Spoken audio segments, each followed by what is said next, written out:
I always hate doing the intros. I feel like I sound like an absolute fun.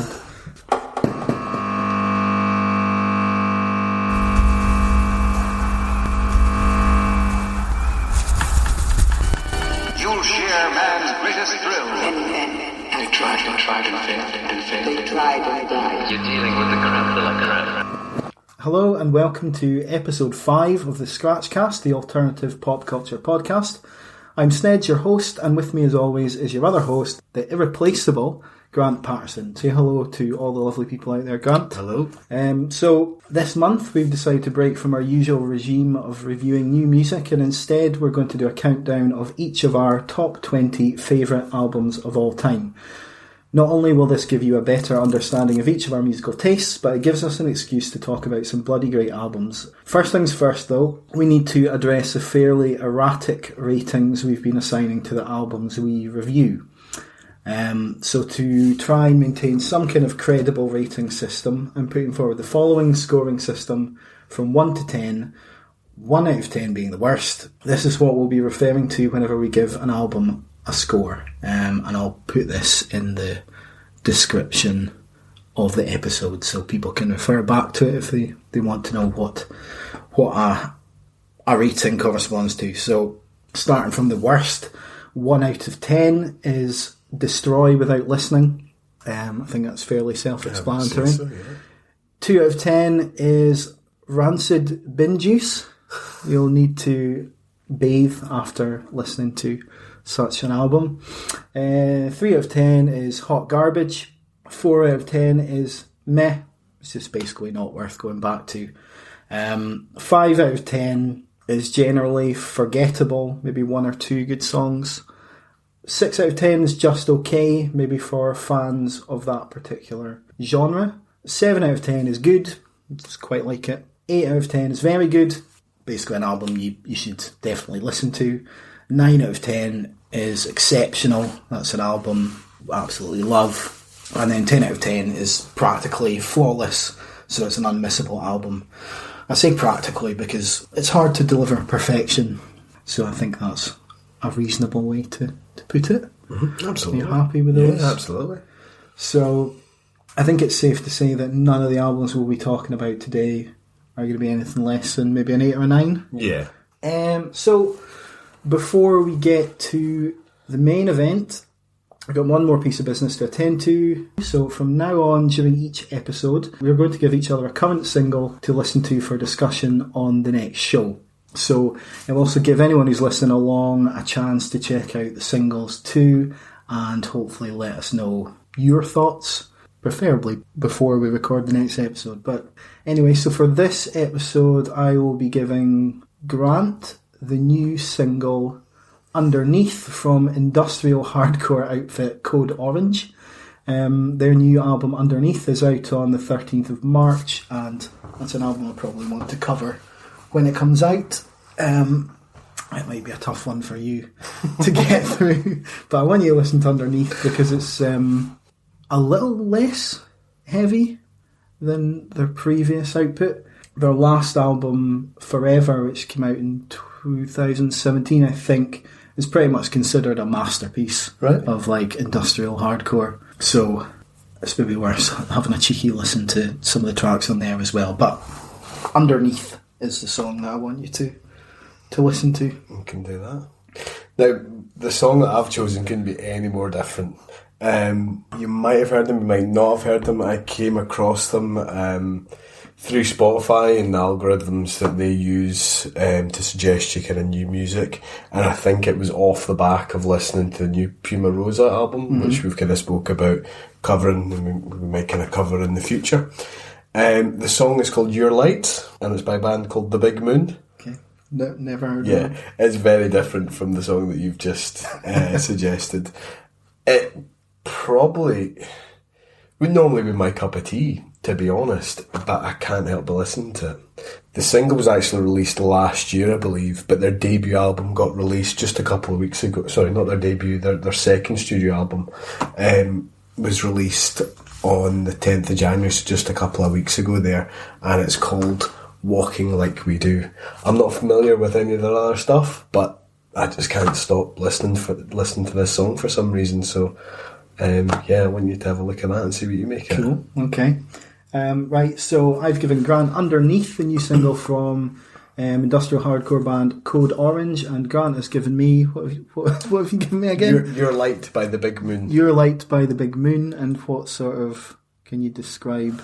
I don't want to give too much away, to be honest. I would say they're kind of, if I was to describe them, kind of electro kind of pop, probably. Okay. Electro indie pop.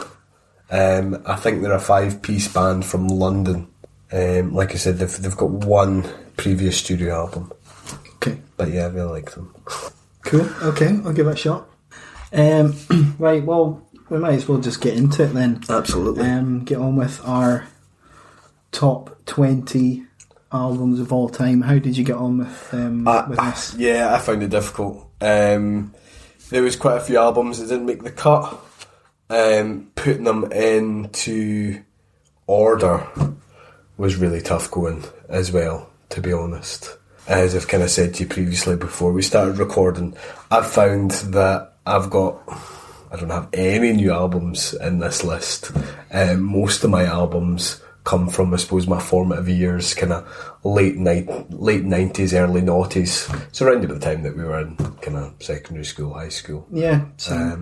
There are a couple of albums out there, well, in here rather, that are maybe, I think the earliest album is 1966 or 1967, but it was a band that I didn't get, it was a band or artist that I didn't get into until kind of a lot later, like when I was in my kind of early to mid-20s, but I knew that it needed to be in there somewhere. Cool, okay.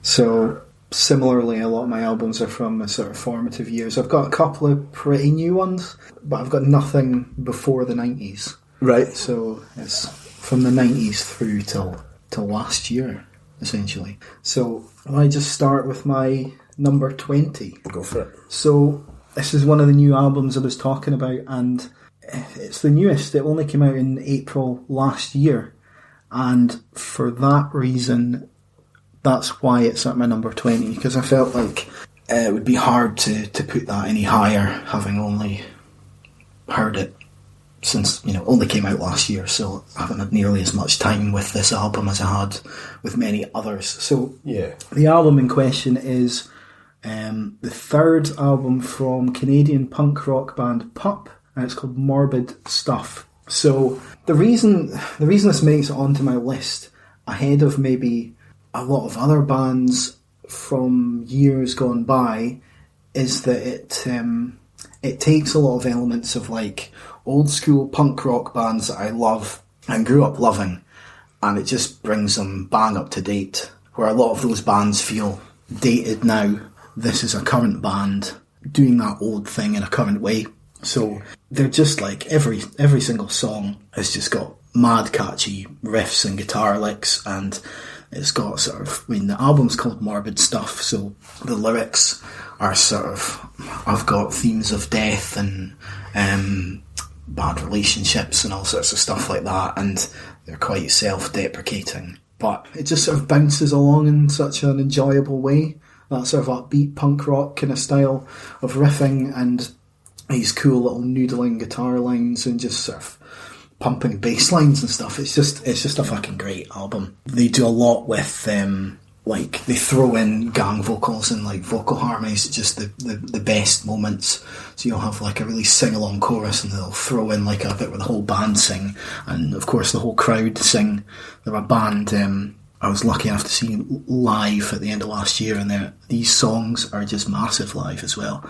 So there's not a great deal more to say about it, and it's just a super catchy, really fun punk rock album with some really sort of cool sing-along lyrics, just big moments you can join in with, and it's just a lot of fun. I actually reviewed this when it came out, so if you want to read a more in-depth review of it, you can head over to theheadscratcher.com and find that review there. I'll maybe just throw out a couple of my sort of favourite songs. There's a song, Kids, which has got this really cool, like, lyrical moment that just goes, just because you're sad again, it doesn't make you special at all, and that's just repeated, and it's a lot of fun to sing along to. And there's a song called Scorpion Hill, which opens almost like a sort of sing-along round a campfire, with an acoustic guitar, and then it just launches into this like rollicking punk rock track. So yeah, pretty awesome album. That's my number 20, Morbid Stuff by Pup. So my number 20, you can judge me all you like, but it needed to be in here, and I'll go on to explain the reasons as to why. But it's Wheatus's self-titled first album. It was probably the first album I bought.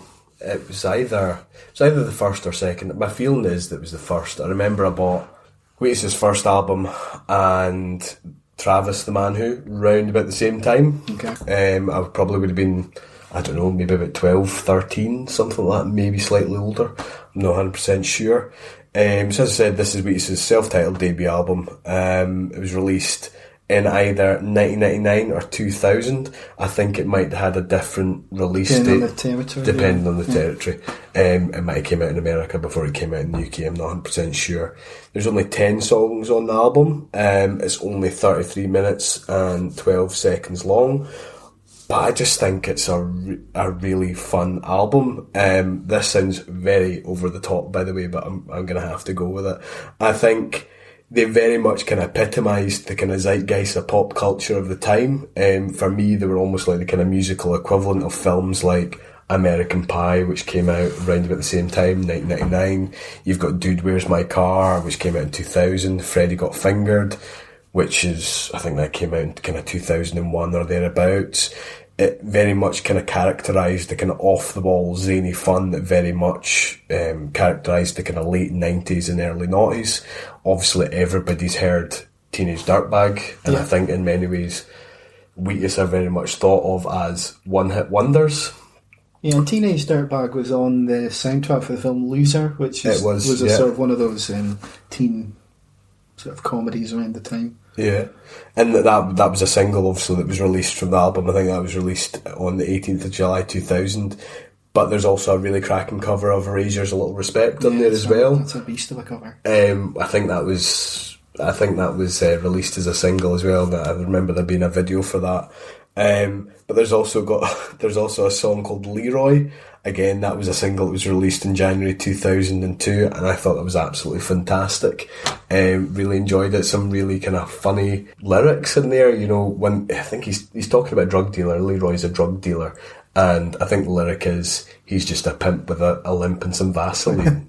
There's a lot of kind of vocal harmonies as well, like on the song Love Is a Mutt from Hell, that he just can't help but kind of sing along to. The opening track, Truffles, is really good too. It's just about, I don't know, very much like that kind of slacker rock that we kind of talked about previously when we were kind of discussing Dinosaur Pile-Up, that my 12, 13, 14-year-old really dug. There isn't really all that much more to say about the album, but I knew that it needed to be included in here. Yeah, it's not an album, I don't think I've ever listened to it. I mean, I obviously know those singles, and Teenage Dirtbag was like a mega hit. Oh, absolutely, like, it's just everywhere. It's a really good song, and obviously that cover of Respect is, I don't know how many times I've tried to sing along with the falsetto parts on that song, but yeah. But it's, like I said, it's a really fun album. It's not meant to be funny, it's not a comedy, it's not like Tenacious D or, you know, Steel Panther or anything like that. It's just really quite quirky, and like I said, I think it's just very much in keeping with when it was released. Yeah, I think it's good with that kind of band having a sense of humour. You think of like Sum 41 and a band like that, you know, they've got a sort of, you know, Blink-182, they've got a sense of humour without being an out-and-out comedy or parody band. Yeah.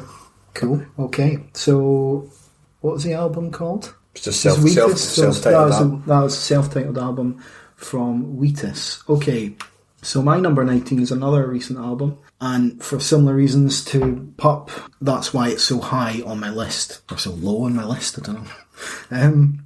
So my number 19 is Time and Space by Baltimore hardcore punks Turnstile. Fair play to you. It would be impossible for me not to put this album on a list of my favourite albums of all time, just because it's so good. Yeah, I mean, it's one of the best albums I've heard in years, and it's just like, It's so short as well. It's just an absolute blast. It's like 25 minutes and 21 seconds, and it just flies by. And it's an album that as soon as it's finished, you want to put it back on again for that very reason. You know, it's so short and it's so good. And it's just a band, they take sort of hardcore heaviness and mix it with like alternative rock, and they throw in sort of weird like bits of like Muzak interludes, and but it all kind of just works. You think it might end up being a bit of a mess, but it all just kind of works together. And despite the songs only being sort of 2, maybe 3 minutes long, there's so much going on in every song. You'll start out with a riff, move through the middle of the song, change riffs, and then by the end of the song, you're onto something completely different. I mean, the song, particularly Generator, just starts off with probably my favourite riff I've ever heard. That's a bit too over the top, but it's one of the best riffs I've heard in a long time. And then by the end of the song, it moves into this section that's just like a writhing guitar lick, and then goes into like a really poppy vocal moment where I think it's the bassist who sings the vocals on that. He sings Generator by my side, gets me through the hardest times, and it's just a massive moment on a massive song. And the album's just, despite how short it is littered with all these just really interesting instrumental moments and vocal moments. And then, like I said, there's the weird sort of interludes, like Bomb, which is... Yeah. I mean, I don't know quite how to describe Bomb, but it is sort of elevator music with weird vocals about dropping a bomb on your head. It's just a bit of fun thrown into sort of the middle of like an album of absolute ragers. And because it's so short, it doesn't overstay its welcome. It does loads and loads of inventive things, and it's just an absolutely perfect album, I think. Huge songs on it. Generator, I mentioned. You know, there's Big Smile, which has just got bludgeoning riffs and screams and drums, and then it kind of brings in a like surf rock kind of riff towards the end of it. The big one that people talk about is Moon, which is probably the most alternative rock song on there, but it's still, when the riffs come in, they're still very, very heavy. And there's something about the vocal delivery from the lead singer that just reminds me of the Beastie Boys when they're sort of going at their hardest. And I suppose the Beastie Boys were a hardcore band when they started out, before they became this sort of hip-hop hybrid. And there's just something about that vocal. If you listen to the Beastie Boys song Sabotage, like that is the sound of those vocals is the sound of Turnstile, and it's just so good. I'm running out of like words that are better than so good or really, really great. But I suppose with Turnstile, there's kind of elements of, I don't know, old school American skate punk as well. Like I remember listening to them thinking, you know, there's elements of kind of Minor Threat in there, Fugazi, that type of thing. But yeah, a really enjoyable album. Yeah, fantastic album. As with Pup, this is another album that we reviewed on the website, so you can find that over there if you're interested in a sort of full detailed review on it. So that was Time and Space by Turnstile. Okay, so my number 19 is Picaresque by the Decemberists. I for years thought it was called Picturesque. It was only when actually doing my research that I found it was called Picaresque. This was released in 2005. There's 11 songs on the album, and it's approximately 53 minutes and 12 seconds long. It's the third studio album from the Decemberists. For those of you who aren't familiar with the Decemberists, they're kind of like a folk band. They sing about quite a lot of kind of, I suppose, unusual things. They've got a song called Tane, which is in one of the earlier albums. It might have been released on their first album, but Tane is basically about the Irish Ulster sagas, Irish mythology. The song itself is, I want to say, something like 17 minutes long or something like that. It's an epic. The actual album title itself, Picaresque, refers to satirical prose which originated in Spain, which depicting realistically and often humorously the adventures of a low-born, ruggish hero living by their wits in a corrupt society. And that's kind of what it's all about. All the kind of songs are kind of very much about that type of thing. In particular, there's a song called Eli the Barrow Boy. The details the kind of sad tale of a poor boy who wishes for better things. I suppose it kind of takes place in some sort of kind of Victorian town, I imagine. It sounds very much like a kind of Dickensian novel. And he just kind of hopes that he could one day buy a lovely gown made of silk and Arabian thread for his love, but ends up drowning. But the lyrics are so beautiful, you kind of can't help but feel moved. Other standout tracks have to be The Engine Driver, which I suppose is effectively a kind of love song. Part of the chorus is, if you don't love me, let me go. But it's written really well. The following track on the album is a track called On the Bus Mall. And from what I've gathered from the lyrical contents, it's about two male gigolos, kind of street urchin types, just trying to kind of etch out a living by doing what male prostitutes do, I suppose. But the lyrics are lovely, like they're really, really nice. I know that's not a great way of describing things, but it's nothing's ever explicit. There's one lyric that I've kind of picked out here from On the Bus Mall that I really quite liked. And here in our hollow we'll fuse like a family, but I will not mourn for you. It's one that kind of stuck with me.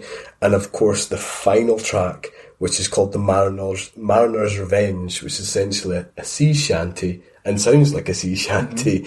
Like I said, they're a kind of folk band, so they do play accordions, kind of cellos, violins, guitars, mandolins, probably bouzouki and stuff like that as well. And like I said, The Mariner's Revenge is very much a sea shanty about a man trying to seek revenge.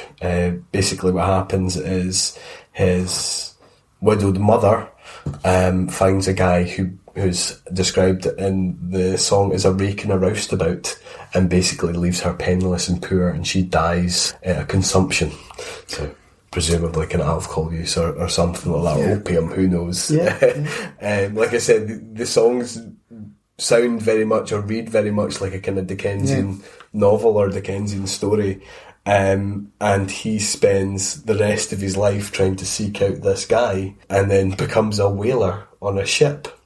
And they eventually come together in the belly of a whale or the mouth of a whale and have a fight to the death. So yeah, it's really interesting, and yeah, I really can't underestimate the effect that had on me. It was one that I kind of kept going back to time and time again, and really enjoyed listening to. I don't think there's anything particularly innovative about the album, but it's a really nice listen, interesting listen. So yeah, cool. It's not it's a band that I know of, but I haven't really gone in on them. So I always find it's a bit of a dickhead thing to say. It's like, oh yeah, I've heard of them, but I haven't listened to the song. There's probably people out there who think it's probably quite a dickhead thing to say, I like the Decemberists, to be honest, because I think they might be seen as if we've been a bit of a douchey band, but yeah, I love this album. Cool. So, remind me what the album's called? It's called Picaresque, not Picturesque. So, okay, Picaresque by the Decemberists. Okay, so my number 17... Sorry, I'm skipping ahead of myself there.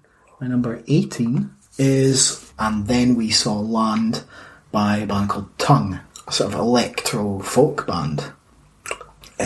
Spelled T-U-N-N-G, not as in the tongue in your mouth. I've heard of them and you might have told me about them, but I'm not familiar with any of their stuff, if I'm honest. Yeah, so I got into this band in a little bit of a weird way. There's a band called Block Party who sort of dabble in remixes every now and again. They're known to remix their albums, like their studio albums after they come out, and then they would release like a remix album, mostly done by other artists. But I came across a song called what the hell is it called? Hustle. Yeah, Hustle. So the opening track of this album is called Hustle. And I came across this sort of heavy dance version of it by Block Party. It's got really thumping electronic noises and huge bass lines and stuff. And I just kind of happened to be like, who's this band? And I came across Tongue, and Hustle was the first track on And Then We Saw Land. And it's just like a sort of bouncy, quite happy folk song with acoustic guitars, and there's sort of electronics weaved in and out of the song. And that's really what the whole album is. It's just these kind of wistful and thoughtful folk songs. Sometimes the instrumentation's quite upbeat, other times it's quite lamenting and sad and soulful. But there's always a kind of, even when the lyrics and the vocal delivery seems quite cold, there's always a sort of warmth to the music. And it feels like a sort of autumn album when, there's still a little bit warmth left over from summer, but it's starting to get cold and all the leaves are starting to fall off the trees and all that kind of thing. That's just the vibe I get from this album, and it's just a really good listen from start to finish. There's not a huge, there's not a great deal I can say about it other than it's just got, it's got really thoughtful lyrics, quite moody songs, and it's got that whole seasonal vibe to it. When I say it's electronic folk, I think it's the way they sort of weave the electronics and the folk aspects together is done really well. It's not sort of like electronic bit, then folky bit, then electronic bit. It's folk songs with electronics weaved in and out, and it's just really well done. And whilst I have gone in on some of Tongue's other albums, this definitely feels like the most complete and the most enjoyable to me. It's the one that I keep going back to. So that's my number 18. It's And Then We Saw Land by Tongue. It's quite a good kind of segue from The Mariner's Revenge into And Then We Saw Land. Yeah, that's true. That's true. So my number 18, a wee bit of a cheat here. This is technically an EP, and I only discovered that on doing my research. I bought this EP. I must have been in my kind of mid-teens. It was released in 1999. I certainly didn't buy it then. I kind of bought it a wee bit later, and I bought it in Sound and Vision in Elgin. Nice. I remember being quite disappointed when I discovered there was actually only one song on the album, or EP. It's 18 minutes long, and it's called No Effects, The Decline. Okay. You ever heard that? No, obviously heard of No Effects, but I've never heard The Decline. So No Effects are a band that are still going, kind of went through several permeations over the course of their career. They originally started off as a straight edge band, and that's where the band name comes from, No FX, so no effects from drugs and alcohol. However, I think that fairly quickly went out the window, to be honest, with the lead singer Fat Mike, who I think he's since had to kind of go into rehab and stuff. I'm not laughing about people having to go into rehab, but they never stuck to the straight edge ethos for very long. It's a big jump from being straight edge than going into rehab. Yeah, like I said, I bought it on CD, so it did just have The Decline on it. However, I think when it was released on vinyl, it included an alternative version of Clams Have Feeling 2, which can be heard on their Pump Up the Volume album, which was released kind of the year later, which was in 2000. For me, The Decline is very much, it's almost like a showcase of everything that the band can do and have done. This song mainly deals with kind of issues of Americans' indifference to gun violence and crime, law and politics, and what the band generally see as the decline of American society as a whole. There's a lot of kind of interesting sounds in it. I mean, there's one point where it sounds as if they're in some sort of, I want to say like gas chamber. There's kind of sounds of military or army marching. So I think the implication is that I think we're kind of going towards a more kind of military or almost like Nazi kind of like society. It's very much in keeping with the kind of punk, skate punk ethos that they do really well. However, there's a bit of ska in there as well. El Jefe, who's one of the guitarists in the band, provides kind of trombones. It's full of kind of Eric Melvin screaming and shouting lyrics like "We are the whore, we are the queer," which comes in with the kind of marching. Like I said, it kind of accumulates at the kind of 14 minute mark with Eric's Sandin, who's the kind of drummer, smashing the fuck out of his hi-hats and cymbals, and then the sound of kind of marching comes in. There's the occasional kind of cheer, and like I said, there's kind of connotations of kind of like Nazi Germany or Germany in the kind of 1930s and 40s. It's very much something that you just have to listen to its entirety. I don't think you could pick a part out, if that makes sense, and just listen to, say, like the first 3 or 4 minutes. I think it's something that has to be kind of appreciated as a whole. But yeah, it's the NoFX album or EP that I kind of continually go back to and really enjoy. So you say it's like one long song. Are there any sort of distinct stop and start points, or does it all kind of just flow together? It all flows fairly well together, to be honest. There's some bits that they're really just kind of thrashing fuck out of their instruments, and then there's never a pause, but you know, it'll kind of almost take a break from that kind of thrash punk, skate punk kind of sound, and maybe the kind of bass, so Fat Mike provides the bass, and the bass line will continue, and then they'll kind of litter other bits of instrumentation on top of that, and then there'll kind of be kind of different lyrics coming on. The lyrics don't necessarily flow. It is almost like a mashup of maybe like 6 or 7 different songs, but it does flow really well. Yeah, definitely worth listening to. So remind us what that's. That is called NoFX, The Decline, or The Decline by NoFX. Cool. Okay, so my number 17 is the album Incredibad by The Lonely Island. So the Lonely Island are pretty much a joke pop band. Yeah. And it's not something that I really normally go in for. Like, we were talking earlier about the likes of Steel Panther and sort of full-on joke bands. And it's something that, you know, I like maybe a couple of songs and then I get bored of it. I mean, even like the likes of Weird Al, there's quite a few songs that I enjoy, but, you know, the novelty wears off quite quickly, especially when you get a bit older.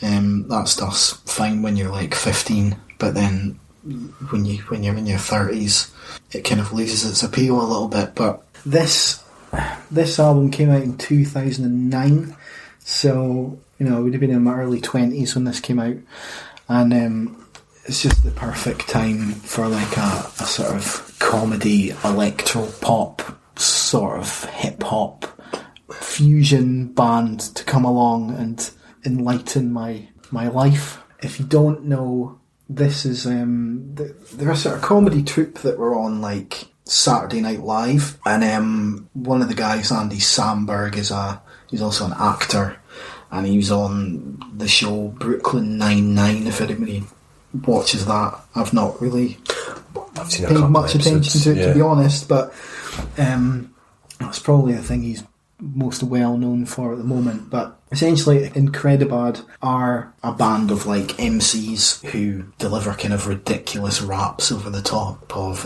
electro pop, and it's very of the time. But listening back to it, it doesn't feel particularly dated, and I think the reason for that is because it's so well done. It is a comedy album, but they take the actual music quite seriously.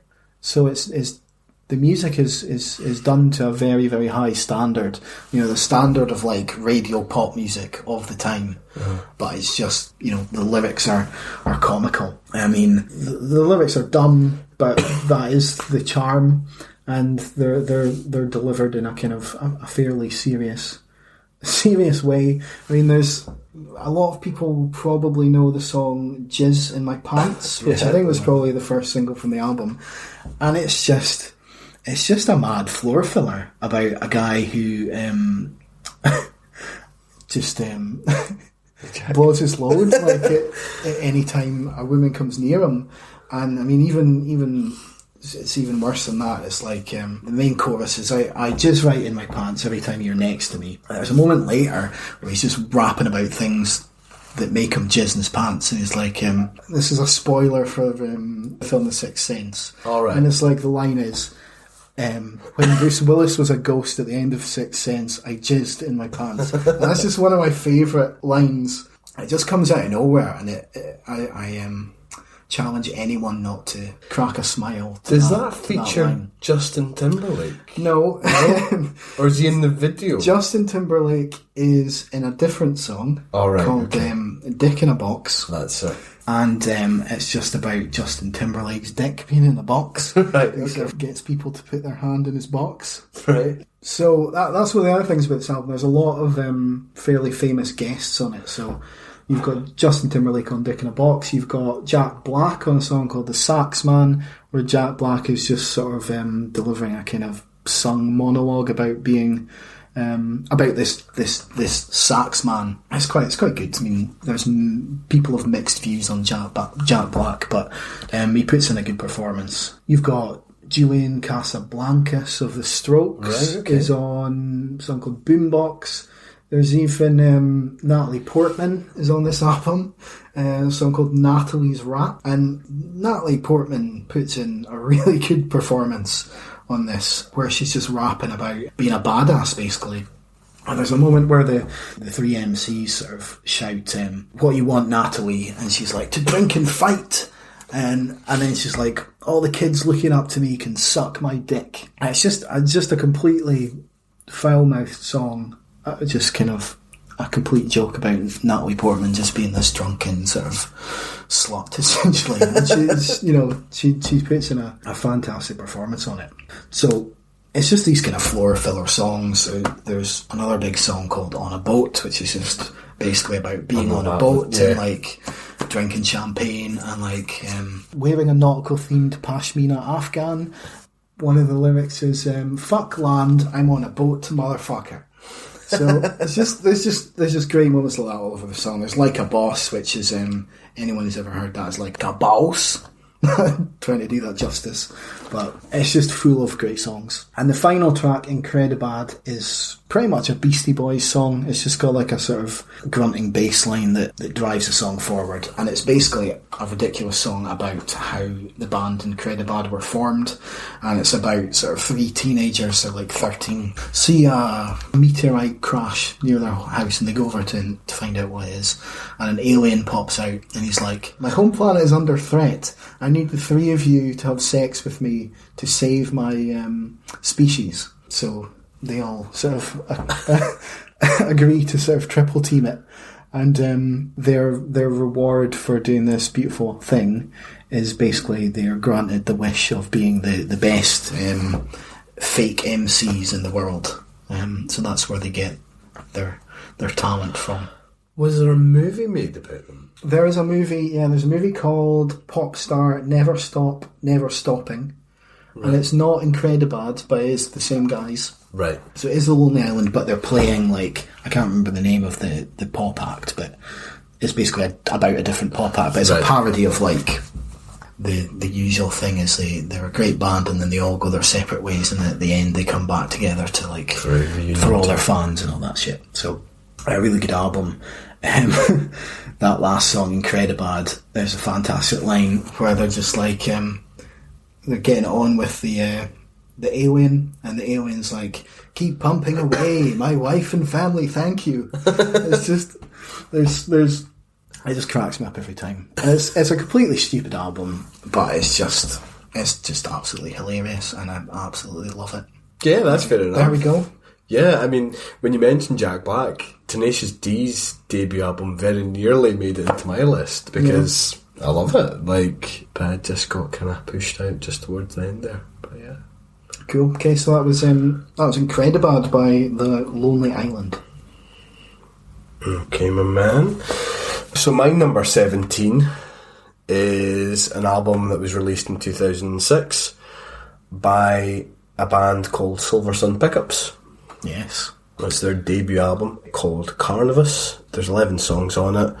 It's their debut album. It was preceded by their EP Pickle. I don't know how you pronounce it, but it's spelled Pikul.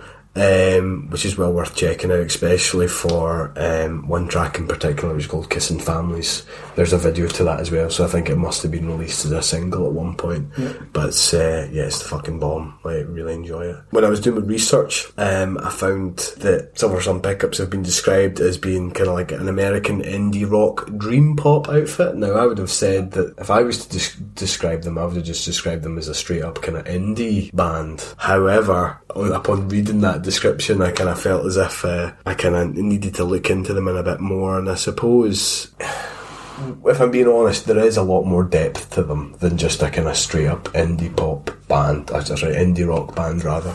Yeah, they use quite a lot of effects.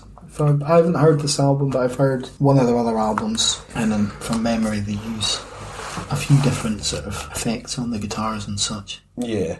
What I've got here is, there is that kind of indie rock sound, but there's a lot more texture there as well in terms of they use kind of tape loops. There's a lot of reverb, kind of static fuzz. The song can 1 minute be quite chilled out and quite spacey at times, such as like Dream at Tempo 119 or 119, for example.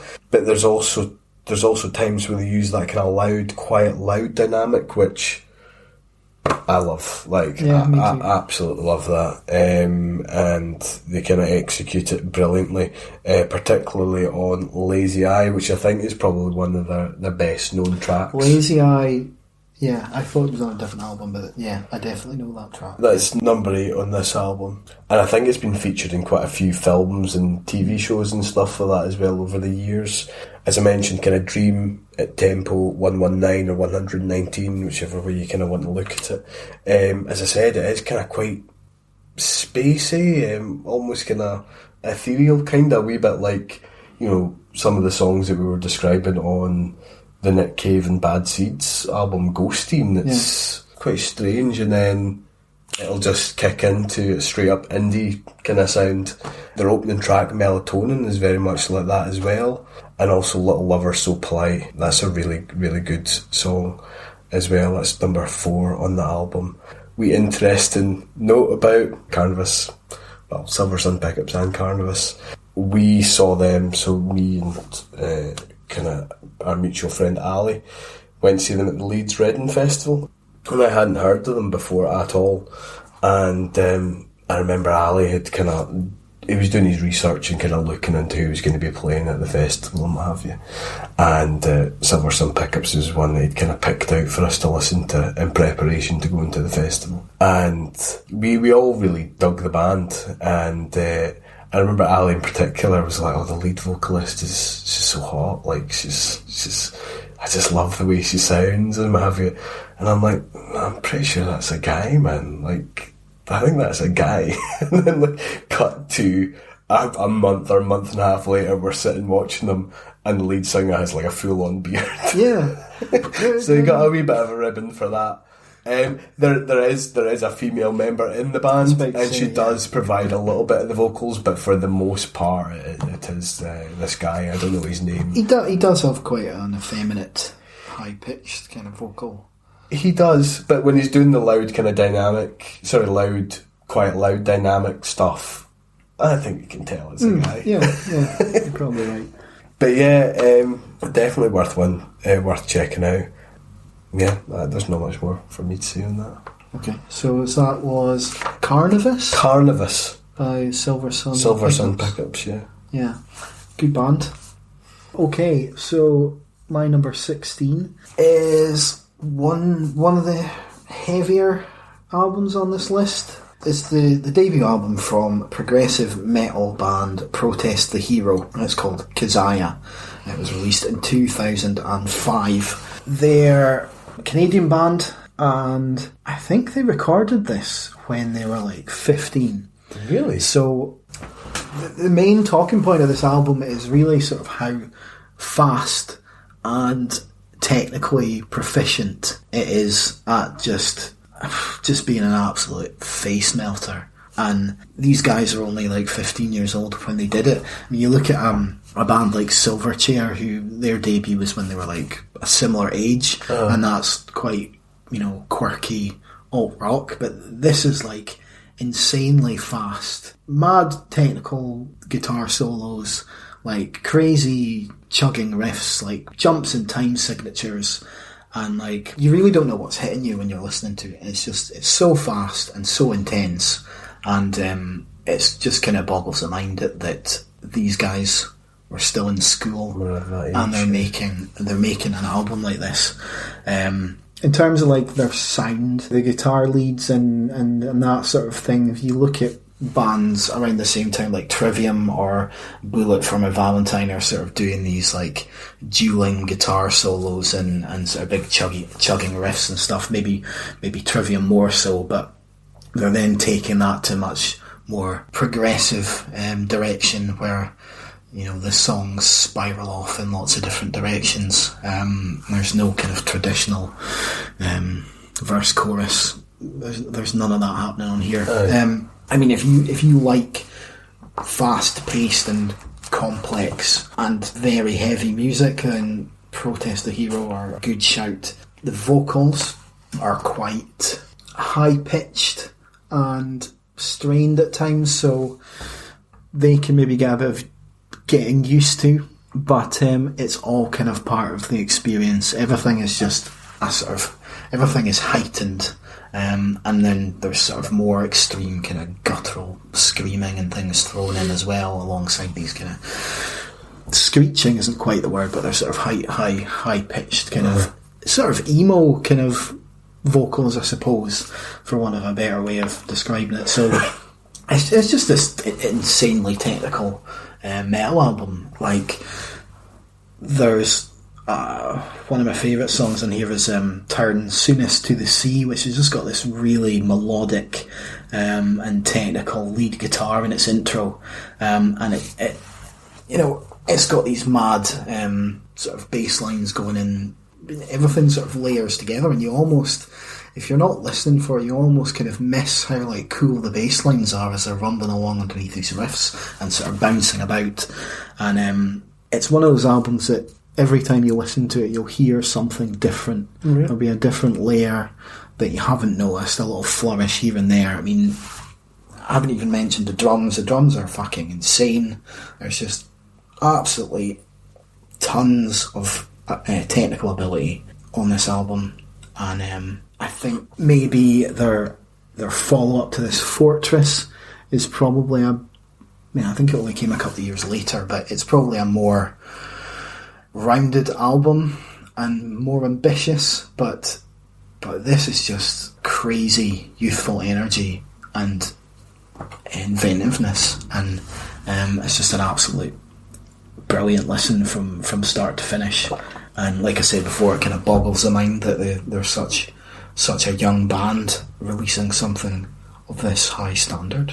So yeah, I don't have much more to say about that. So that was the debut album from Protest the Hero, Kazaya. Cool. So that's us at number 16. So my number 16 is Melancholy and Infinite Sadness by the Smashing Pumpkins. Melancholy spelt like a melon. Like a melon, yeah. MELLONCOLLIE. This was released on the 23rd of October 1995. Am I right in saying this is a double album? It is. So I had it on CD. So the CD version was divided into two CDs. The first one was kind of entitled Dawn to Dusk, and the second was entitled Twilight to Starlight.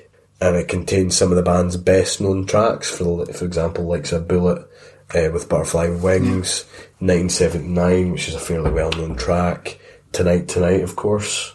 For years I thought it contained, like before I bought the album, I was convinced that it contained Today. But it does not. I thought if it's got Tonight on it, it must have Today on it, but it doesn't. Zero as well, which is another fairly well known Smashing Pumpkins track. But there's a lot of tracks on there that I don't think really get the recognition they deserve. such as Bodies, for example, which is track number 16. There's quite a lot of tracks on there. I think there's 20 odd tracks, I believe. And this has kind of Billy Corgan, who's the kind of lead singer of Smashing Pumpkins, at his most nihilistic and kind of grungy. The lyrics to the kind of chorus or refrain are, love is suicide. And it just has this kind of driving, dirty, fuzzy guitar riff that you can't help but kind of bang your head along to. There's quite an interesting mix of kind of different sounds on this album. I mentioned Tonight. It's a well-known kind of Smashing Pumpkins song. That's a big orchestral number. And then that's juxtaposed to, a song like XYU, which is just frantic and frenzied. It sounds like Billy Corgan's actually having a mental breakdown. There's no other way to describe it. He's screaming and shouting, and it sounds so intense. He's just making these kind of guttural, frenzied sounds. And then you've got other songs like Stumbling, which is just a kind of stripped back kind of acoustic sounding number. You've also got kind of Ode to No One, which has one of the best lyrics, or one of my favourite lyrics of all time. I don't know what it means, I just like the sound of it. And so the lyric is, I'll call my tongue round a bumblebee mouth.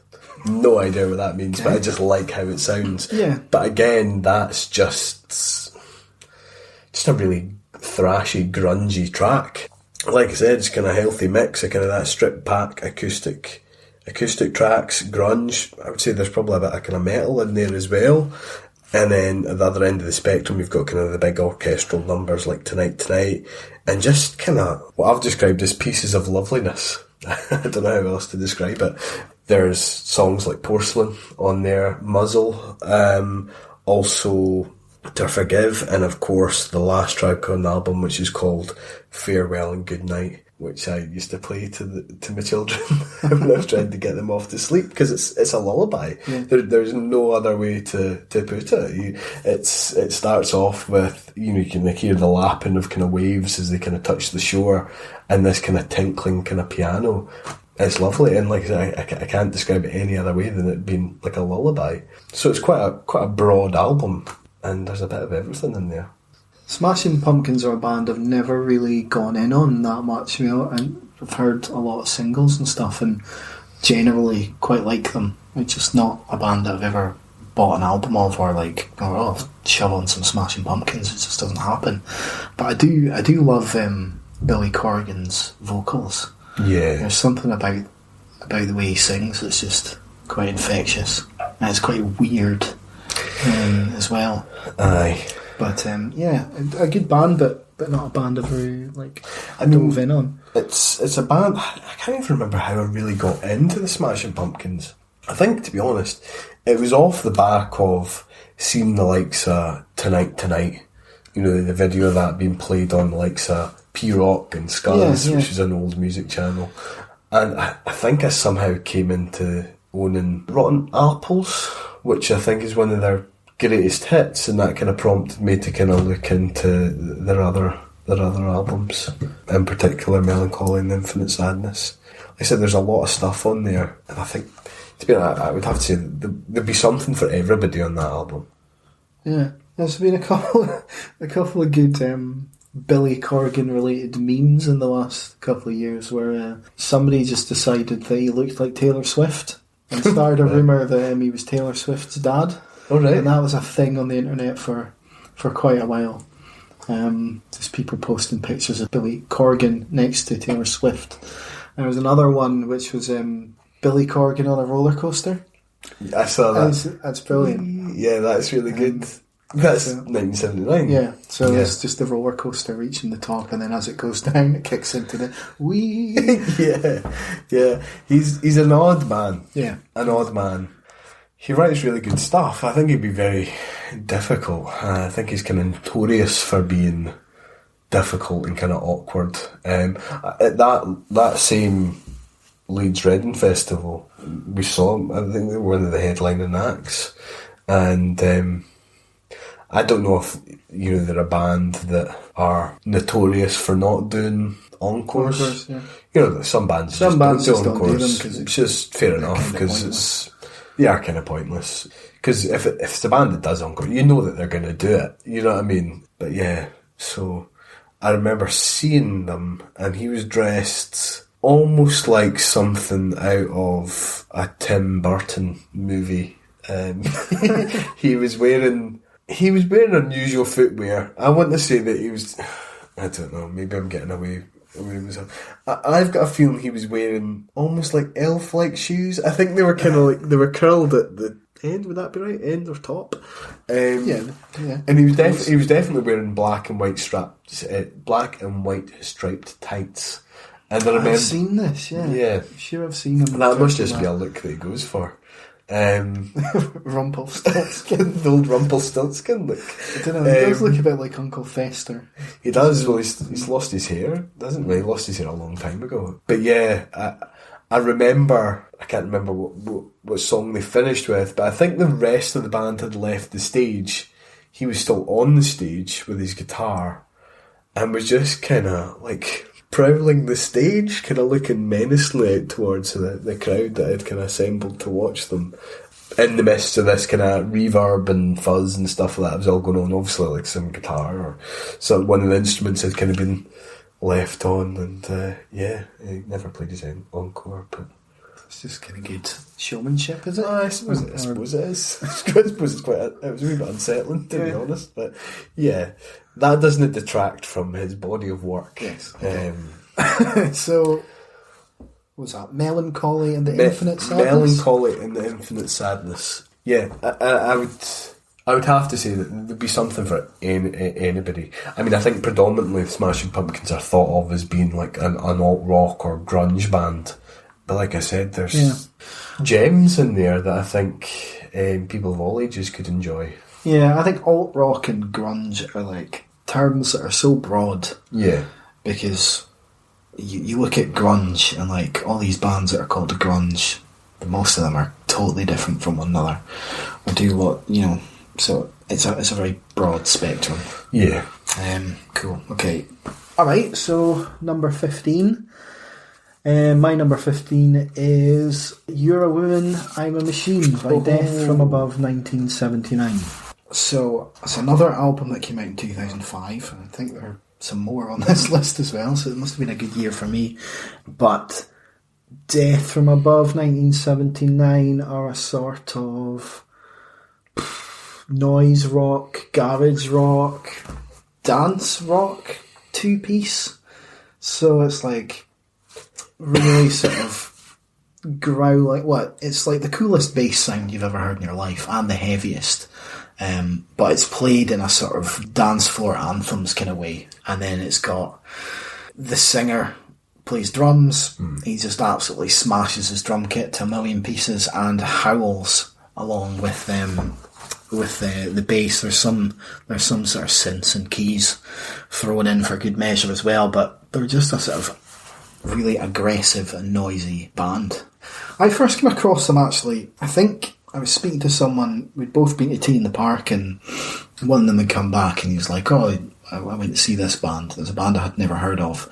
I think the band was actually El Presidente, but for some reason I'd gotten into my head. I used to do this thing where I'd just go on Amazon and look at like similar, like they used to have a like recommendations list of albums you might like, and I was like scrolling through it and I came across Death from Above 1979. I was like, oh yeah, that's that band that guy was telling me about, but it actually wasn't.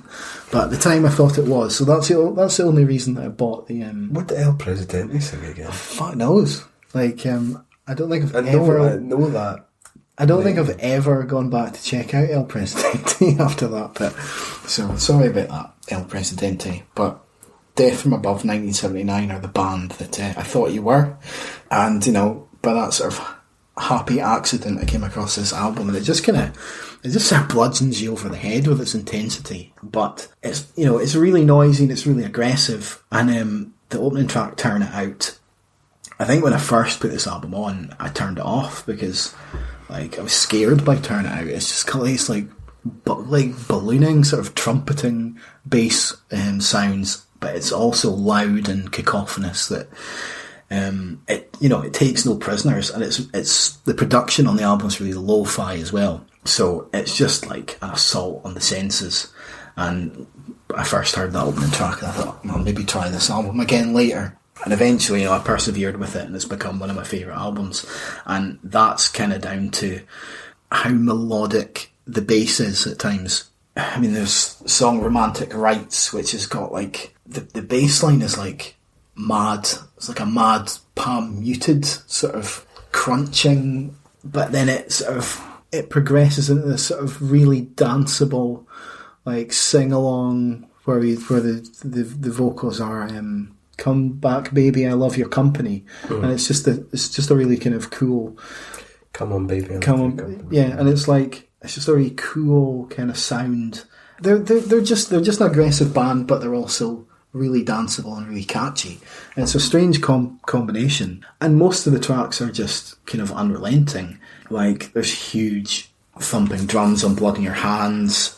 The only time it really dials back the intensity is on sort of like brooding song Black History Month, which again, it's just got these really cool bass lines and just kind of sing-along vocals. And even though it dials back the intensity, it's still got a really good drive and sort of forward momentum to it. My favourite moment, and probably most impressive moment on the album, is on the song Little Girl. That is just kind of, it's got a driving, shuffling intro. It kind of maintains that, but it gets to a point where there's like this really cool, it's not quite a bass solo because it's sort of, well, it is a sort of bass solo with these sort of up, and it's just up and down the fretboard, really cool, like slides, and it's just absolutely phenomenal. And I think that was the moment, hearing that was like, yes, I fucking love this band. And I think the fact that at the time when I heard it, they split up and they didn't make any more music for about 10 years kind of gave them this sort of mythical status. In fact, there were loads of rumours about how the band had formed. The one that I thought was true was that they formed in prison. It's like, I like the idea of this, like these two mentalists just forming this really aggro band in prison, but it turns out they met at a Sonic Youth concert. But they sort of perpetuate these myths. There was one that I think that they met on a pirate ship, which is obviously bullshit. Yeah. But the other one was that they met in a gay bar. Well, this could be true. But so, like I said, I think the fact that there was no album for like a decade gave them this sort of mythical status. And then they've obviously got a couple more albums now. Mm-hmm. The Physical World in 2014. And in fact, that would have been a close shout probably for this list, because as comebacks go, it's pretty phenomenal. Outrage is now not my favourite, but the Physical World is an absolute beast. But it's a lot more accessible than this album is. It's the production is a lot cleaner and less raw than this. So I think that's why. I mean, this is the first album I heard from them, and I think that raw energy and sort of raw production sound edges it out over the Physical World. So I didn't want to interrupt you, but they're in my list as well. Are they? Yeah, a wee bit further down. But yeah, absolutely. And I mean, it would have been yourself and John, I think, that introduced me to them. Obviously, back then I played a lot more bass than I do now. John's obviously a bass player, and I think that's why he maybe recommended me to them.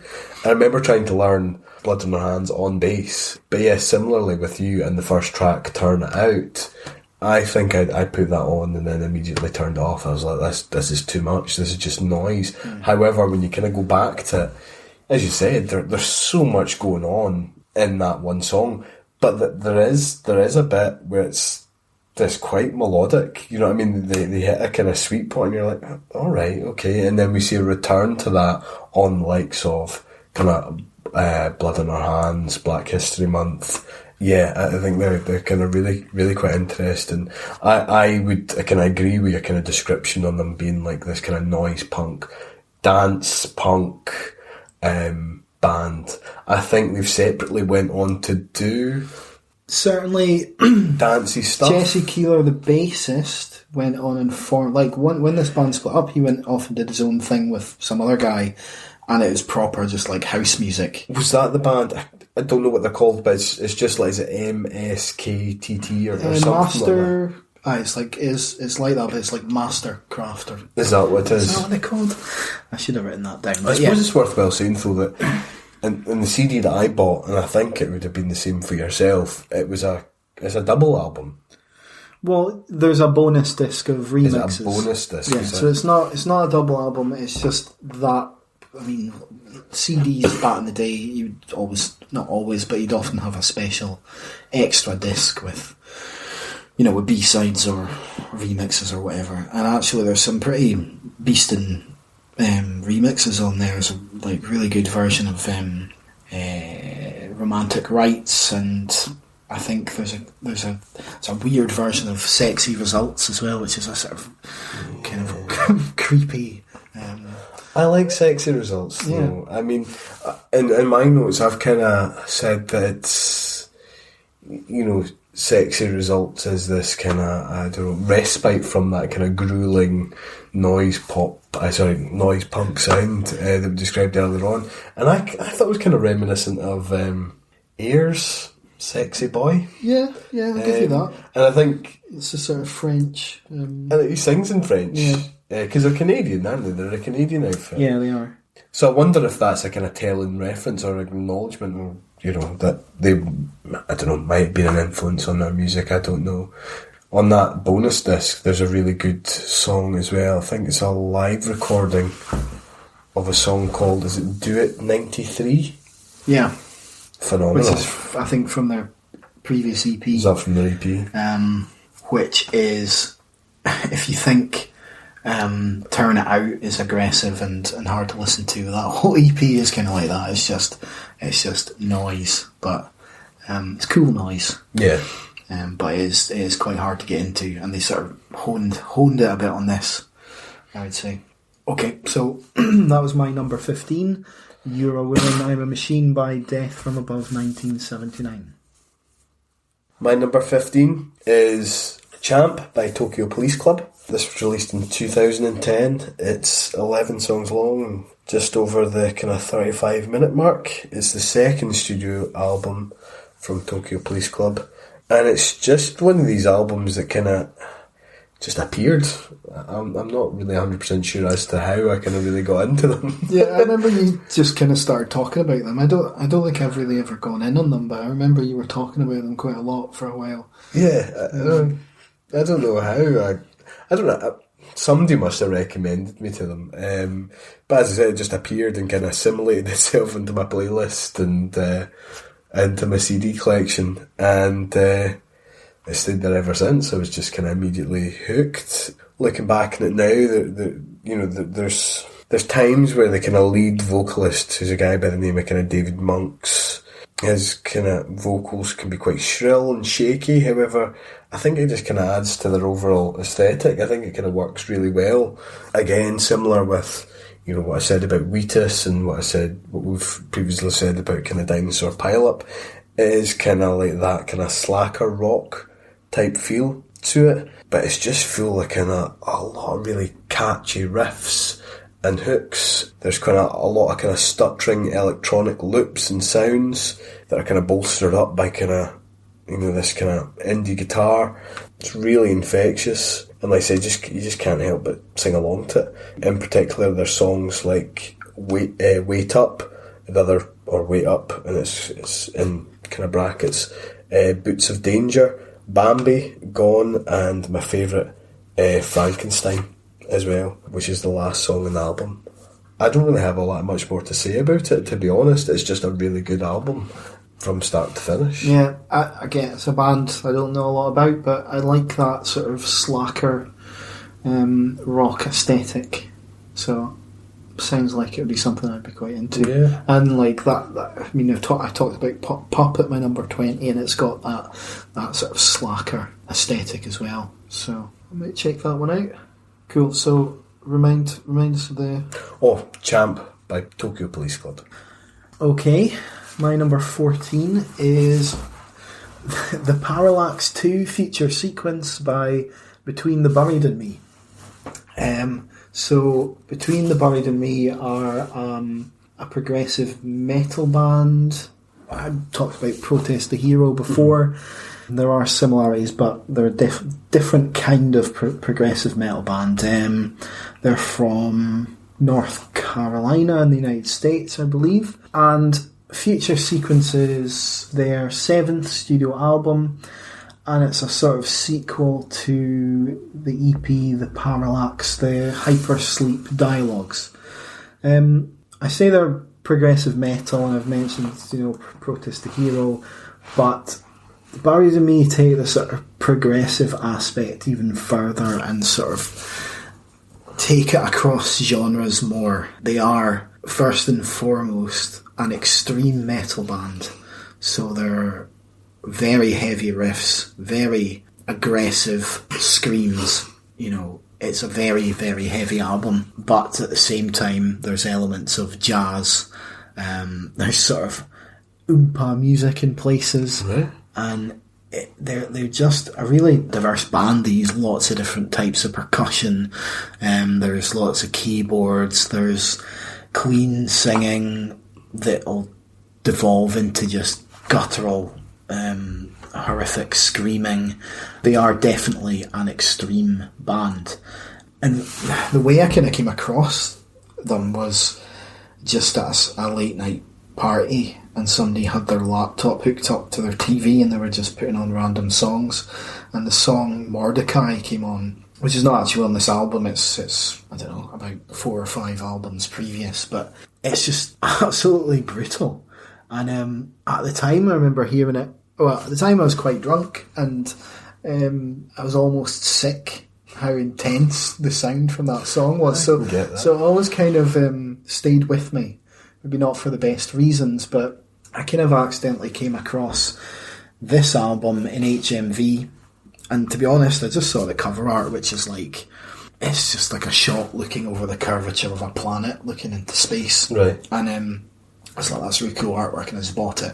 I didn't realise it was the same band at the time, and then I put it on, and it's just one of the heaviest albums I've listened to, but at the same time, it's got a really sort of spacious, melodic, and quite sort of tender moments on it. So it jumps between these extremes. I'm using the word extreme a lot, but it is a very heavy, brutal album. And one of the things that is common of progressive metal is the sort of technical ability to jump from like different time signatures and different riffing styles and solos and different types of singing, and they're just a really, really tight band, and they're all clearly very able musicians. One of the most impressive tracks on the album is a song called Extremophile Elite, and for anyone who's interested in this band, go on YouTube and look for it. They do sort of live studio performances of certain songs, and Extremophile Elite is one of them, and I think it's about 8 minutes long or something like that, and it's just they're fairly static and just perform the song, but it's just really impressive to watch. Like, the drummer is just an absolute machine, and the bassist and the guitarist are just up and down the fretboards. The singer jumping between his different singing styles and playing the keyboards, and they're just a really impressive band. And this is just an outstanding album. Mentioned Extremophile Elite, and there's maybe a couple other standout songs, Talos and Astral Body. But they're just a heavy band with, and I suppose astral is a kind of good word. It's quite I think it's a concept album, but I really have no idea what the concept is. Right. I don't really hook in on the vocals or that bit, but it's very. I mean, the cover art belies a sort of science fiction sort of theme. So, and it has, you can hear that in the music, in the sort of space it creates, and it could potentially be a dystopian sci-fi with all the sort of brutality that's on there. But I'm kind of just making that up. But bottom line, this is a really, really good extreme metal album. Who could you liken them to anybody? So we reviewed Bats recently, and Bats are a less extreme version of Between the Buried and Me. And maybe Between the Buried and Me are probably a band I should have mentioned in that review. But so that kind of heaviness you hear on that Bats album, and the sort of different styles and all those kinds of things are present on Between the Buried and Me's music, but they're even more progressive and diverse, and quite a bit heavier. But that's the closest kind of band I can think of likening them to, off the top of my head at least. But yeah, very good album. It's a Parallax 2 feature sequence by Between the Buried and Me. Cool. So my number 14 is another band or another album from my formative years, and it's Anthem by Less Than Jake. Kind of needed to be in there somewhere, to be honest. You've got to have Less Than Jake. It's just one of those albums that it just, I don't know, it can just bring me out of whatever funk that I'm in, and it just makes me feel very happy, to be honest. Yeah. This is an album that was released in 2003. There's 14 songs in the album, and it's just under an hour long at 43 minutes and 43 seconds. It's the 5th studio album from Gainesville, Florida's very own pop-punk ska outfit, and perhaps their most commercially successful album to date. As the name suggests, every song on the album is an absolute banger, with the exception of maybe the single, She's Gonna Break Soon.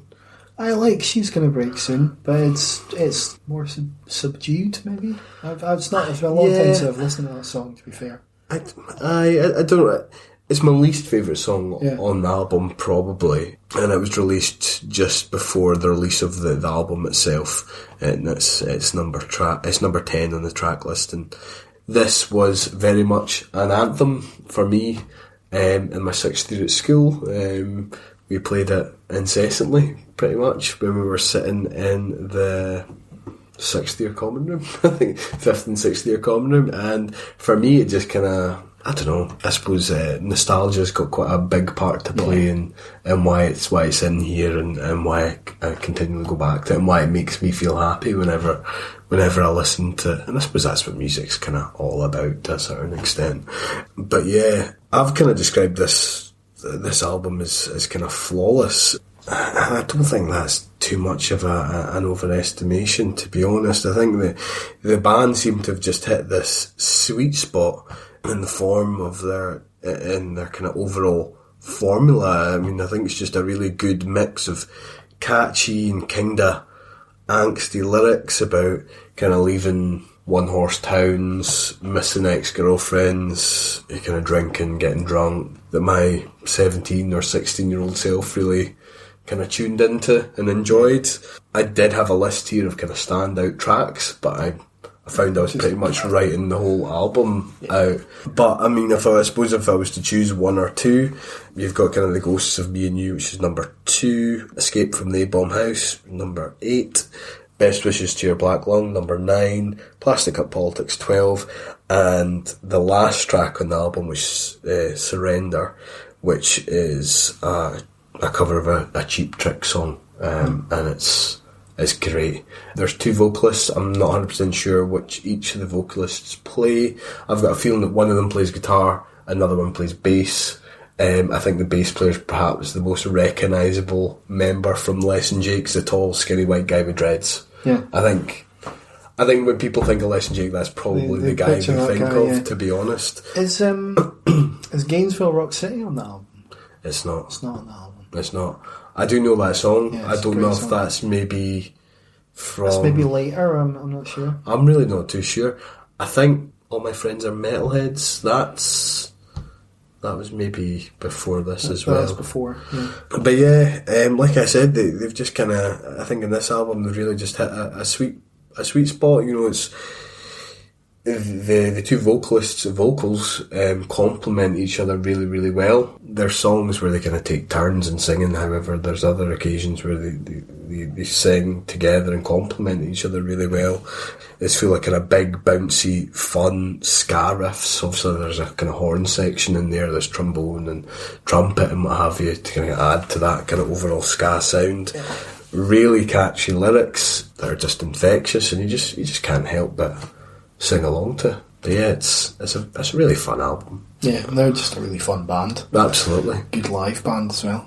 Yeah, which we very well know. Yeah. Saw them at Moshulu in Aberdeen. Mm-hmm. Is that the time you lost your glasses, or was that another time?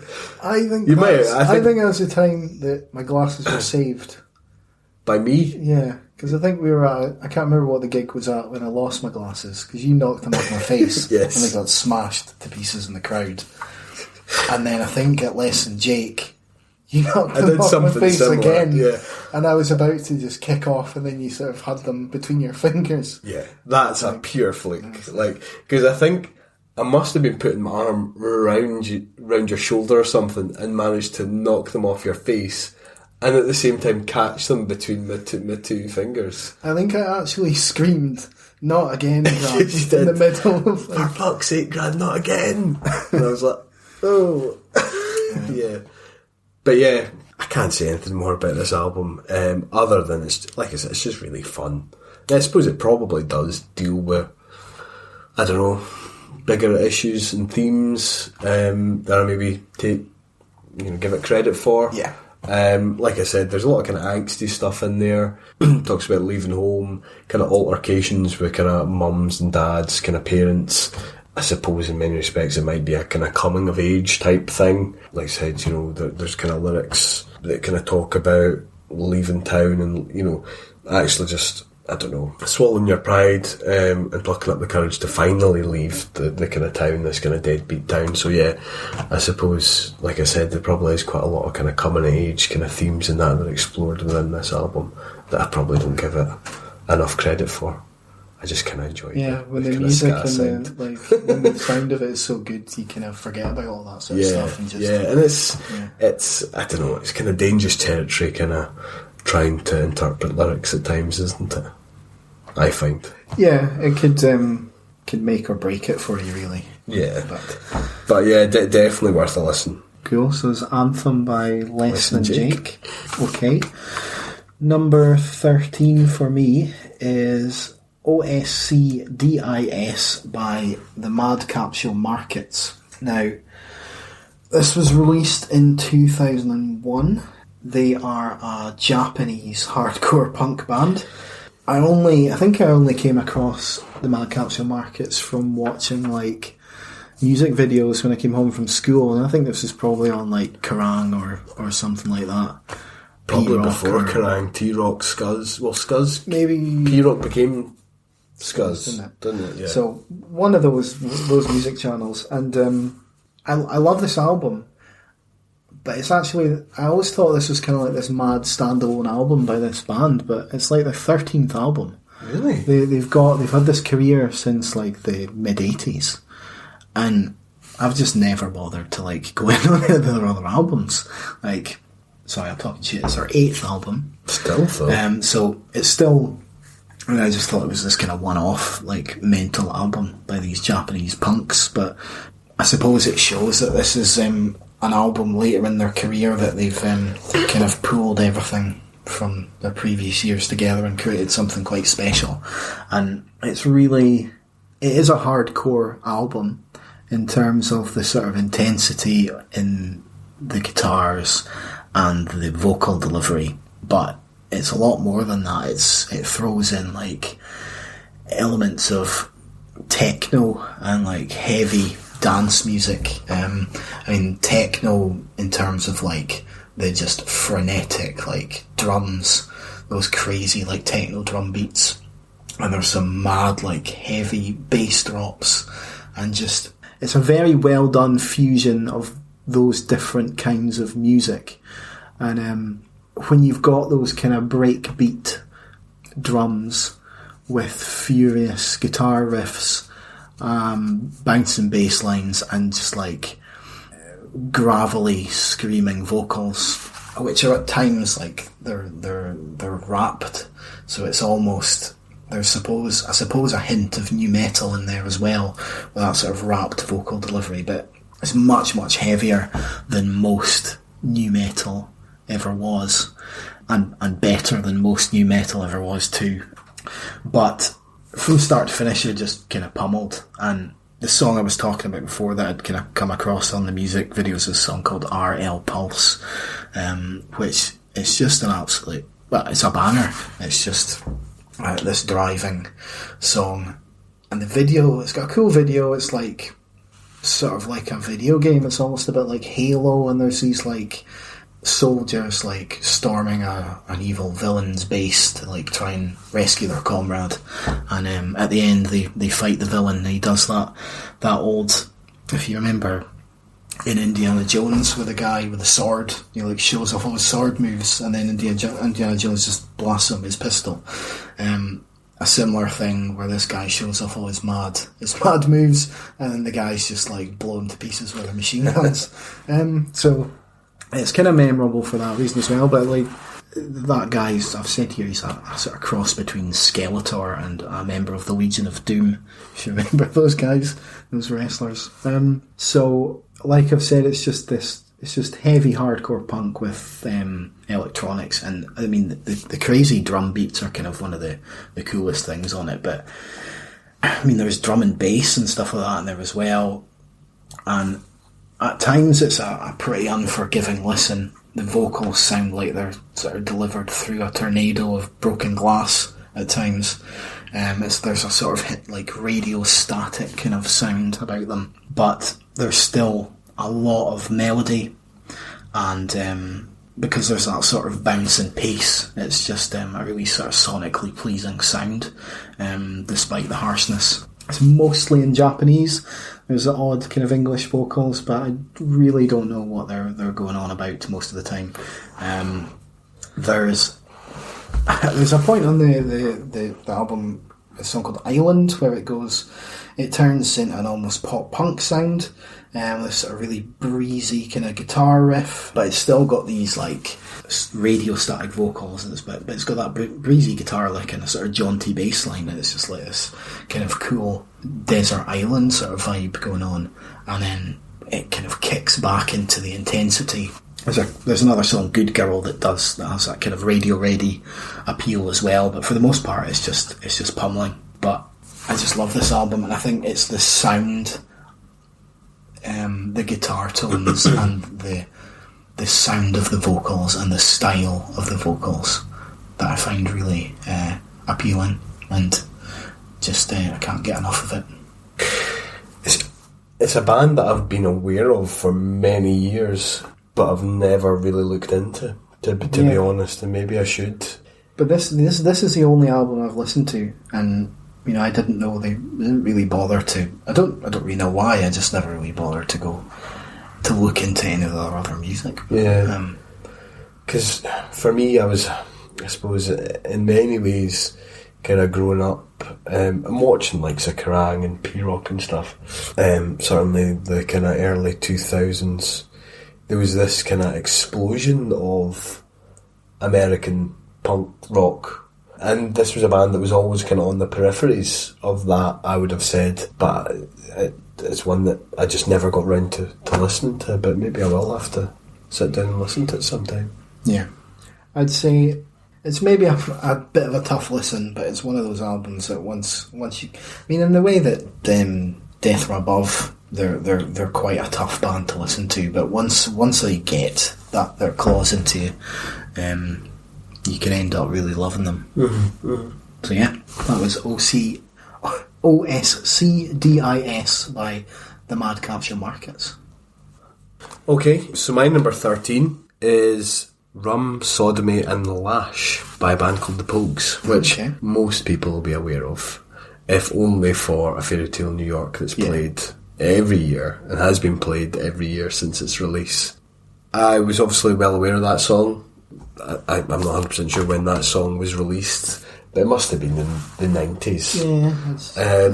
late 80s, early 90s, something like that. But I kind of got into them by going on holiday to Spain with my family, and we visited an Irish pub which is called the Dubliner, and there was a guy that came on night after night and did an acoustic set, and he played a lot of Pogue songs, and I got to know what they sounded like. Couldn't really make out the lyrical content because obviously it was in a pub, and I just was kind of making up my own words and kind of singing away with this guy, and I was like, I'm going to have to listen to them. So I got home and bought a Pogue's Greatest Hits album as a means of kind of acclimatising myself to kind of their work and what have you.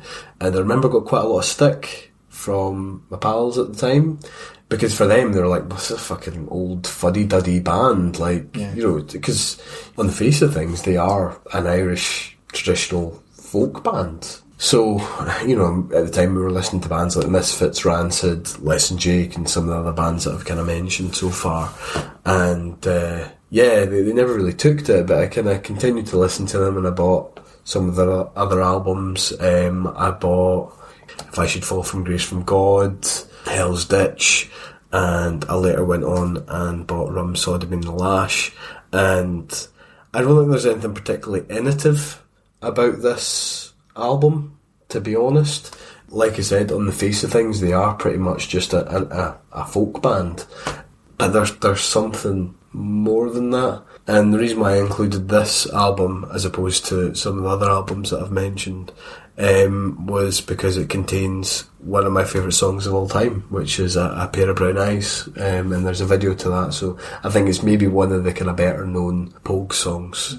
This album in itself was released in 1985 and it's about an hour and 3 minutes long. It's got 18 songs on it, and as I said, it's an odd one, because like I said, there's nothing particularly innovative in the album.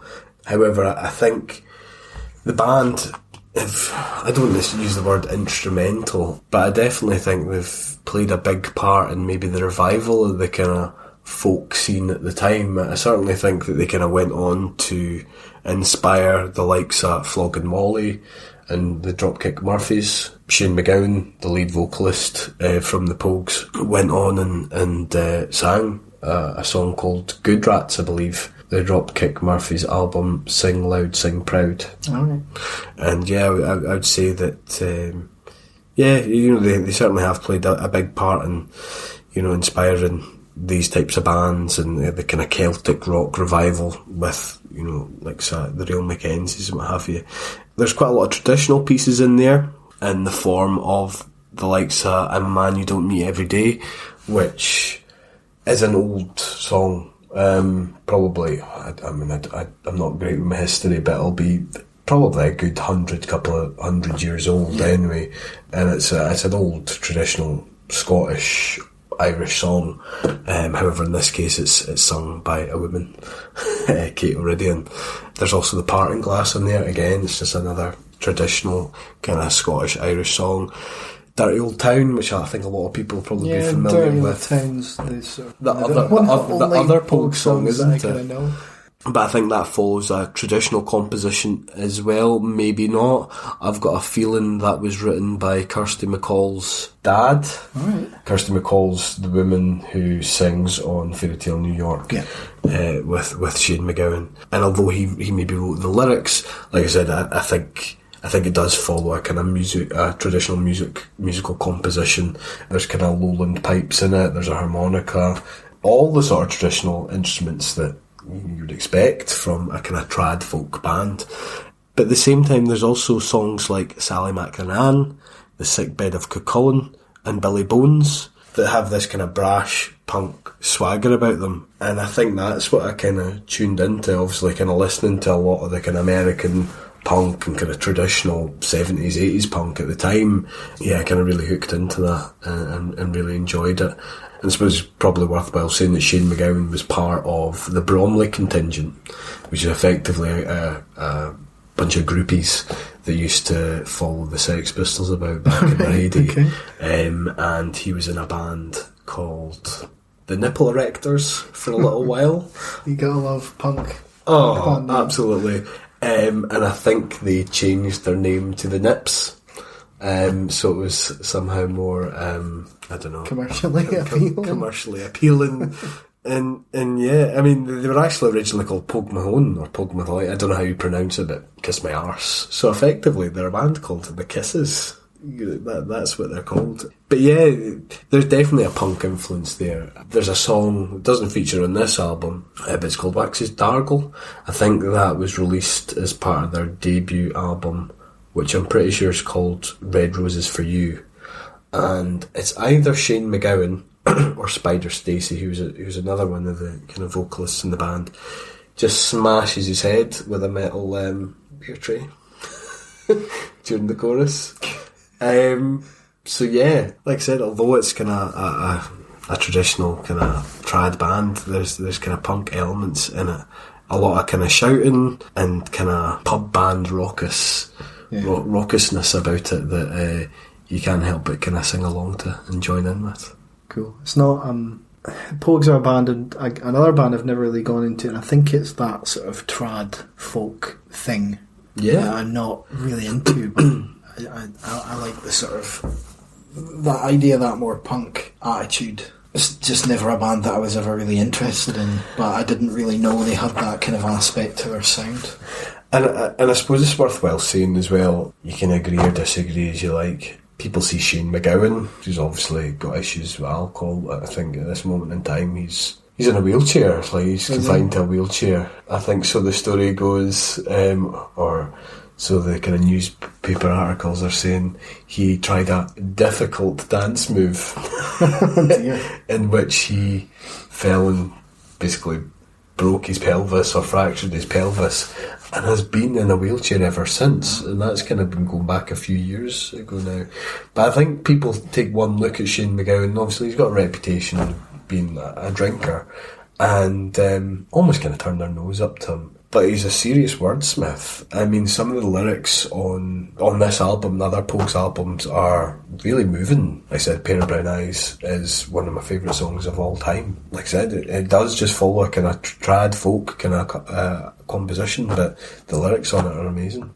You're taking bets on what the difficult dance move was. I'm going for the worm. Headspin, maybe. Headspin. I mean, I've seen him live, and that's a weird thing about Shane MacGowan. Like, I've seen him live.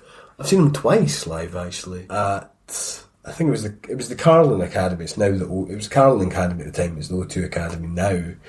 And I could not understand a fucking word he was saying in between tracks. But as soon as he started singing, he was on point, man. Yeah. Like, I remember it was round about the time that he appeared in the Frank Skinner TV show, where Frank Skinner, the comedian, used to have people on, just an interview kind of show. Yeah. And kind of he came on with what looked like a glass of water.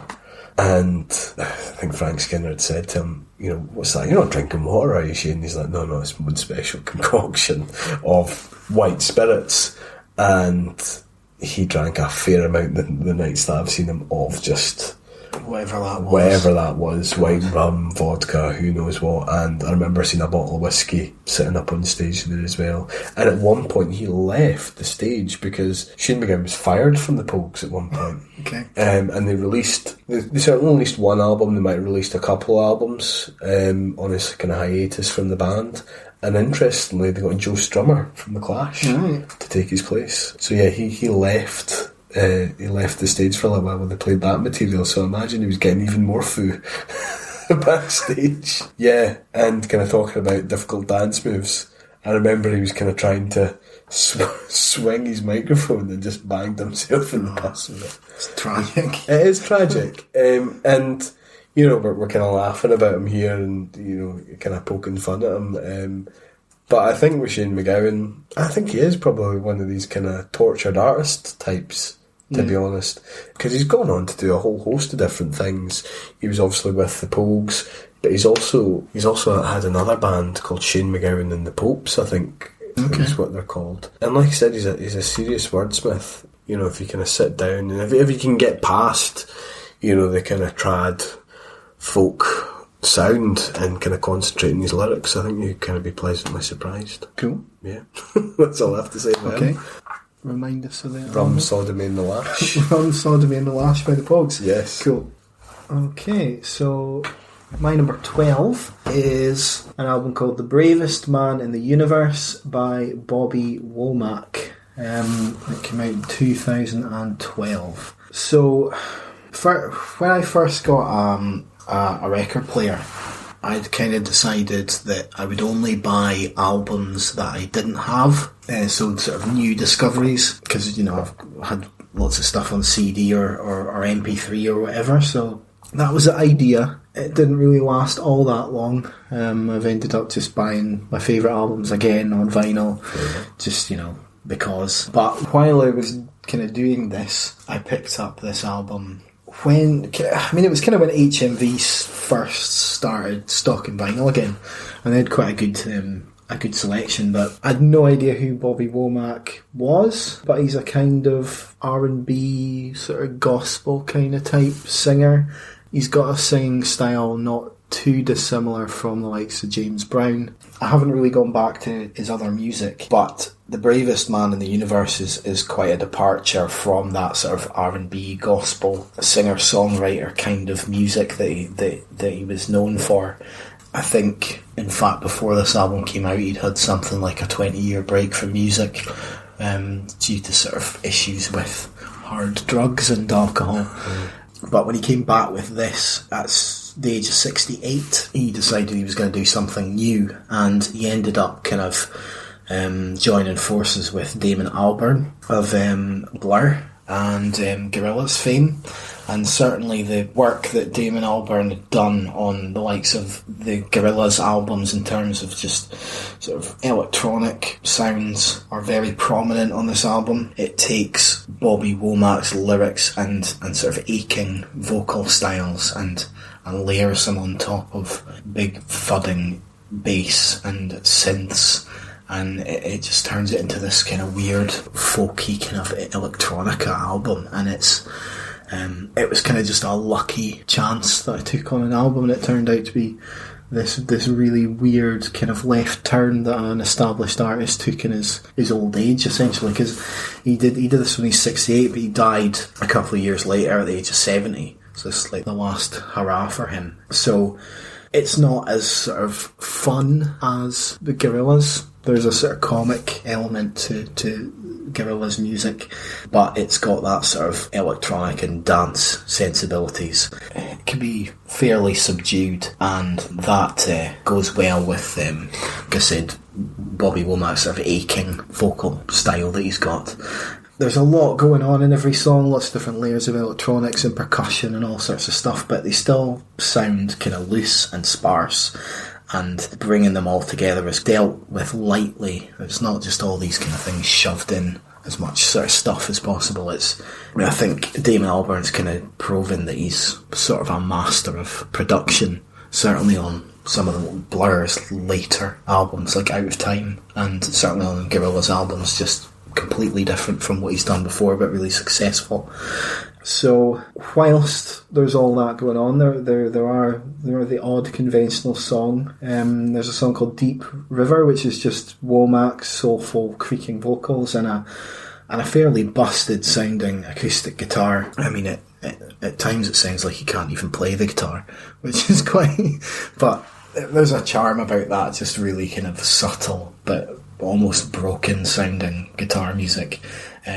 But the first half of the album is fairly slow out of the gates, but because I bought this on record, it's side B that really got me into the album. That side opens with a song called Stupid, and there's a sort of wee interlude as that song opens, and it's a sort of quote from Gil Scott-Heron, who's like a sort of beat poet, sort of early kind of hip hop from the 70s, and there's a little bit of spoken word from him, and then this sort of twinkling piano starts to come in, then a kind of bass starts bouncing, and there's a sort of grooving drum beat in it, and it's just a fantastic song. And every time that piano twinkle kind of comes in, I just get chills every time. And again, Bobby Womack's vocal performance is just astonishing. There's more poppy sounding songs. There's like Love Is Gonna Lift You Up, which is just essentially a sort of an electro bounce with synths or some brass in there, but it's just,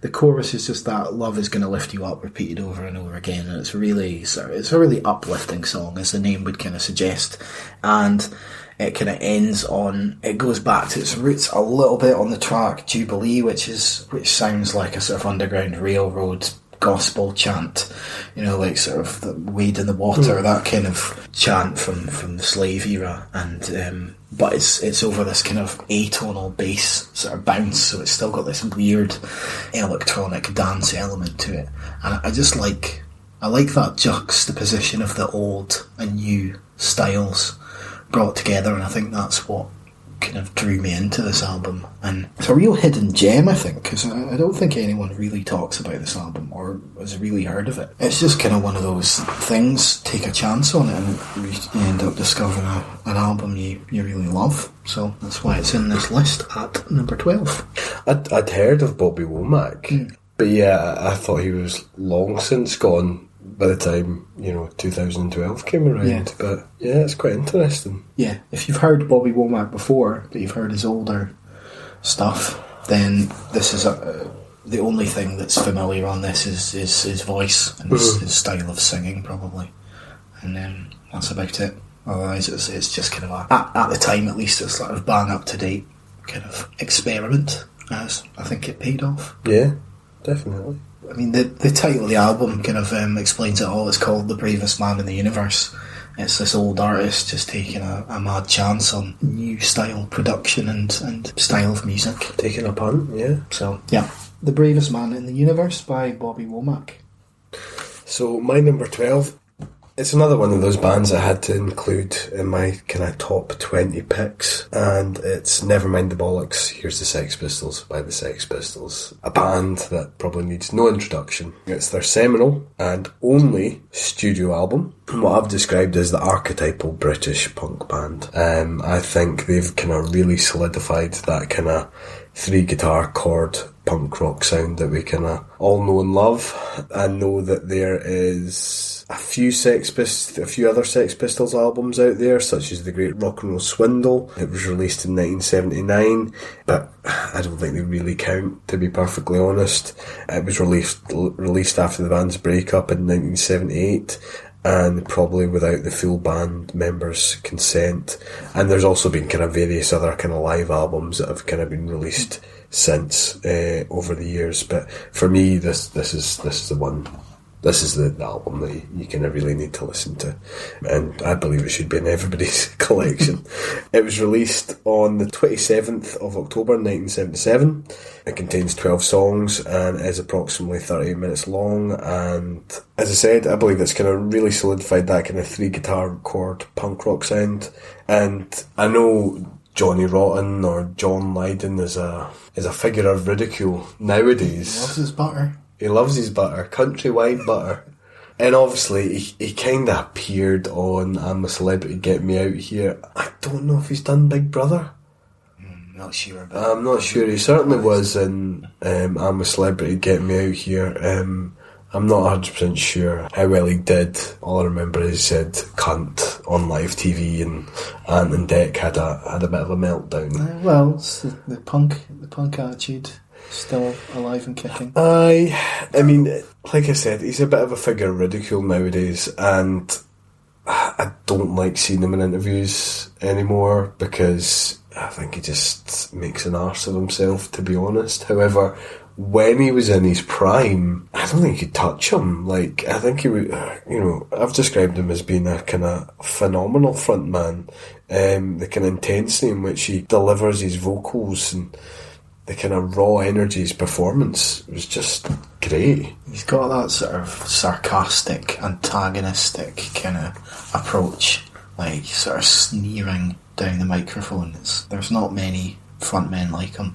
No, that's exactly how I've kind of described his delivery.